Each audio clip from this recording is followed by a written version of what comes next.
Gikatakda na nga sa Hunyo 28 ang turnover sa katungdanan sa mga incoming officials sa Dakbayan sa Mandaue. Gipasalig sa mga opisyales nga andam na ang tanan, labi na mga importanteng dokumento. Anang report ni Nico Serino.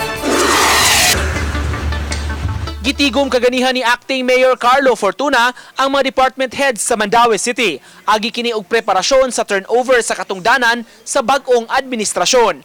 Lakip sa mitambong sa meeting ang pipila ka mga sakop sa transition team ug representante ni incoming Mayor Jonas Cortez. Gipasalig ni Fortuna, andam na ang tanan sa turnover. Gitakda kini sa Hunyo 28. Gipanghinaot nga makatambong ni ining adlaw si outgoing Mayor Luigi Kisumbing nga kasamtangan nga naka-leave karon kay atua sa abroad.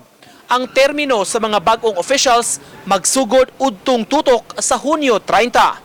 Usa sa concerns nga gihimug-atan sa meeting ang mahitabo sa kapin 2,000 ka mga job order personnel sa Dakbayan.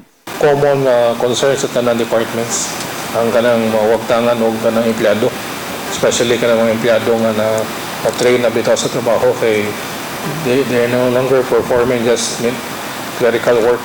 Assurance from Attorney Chanero who said that they're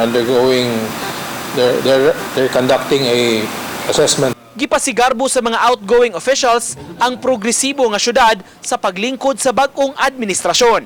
Gipahibaw sa City Treasurer may 3.3 bilyones pesos sa panudlanan karon sa Dakbayan. Financially healthy ang atong Dakbayan. And at the same time,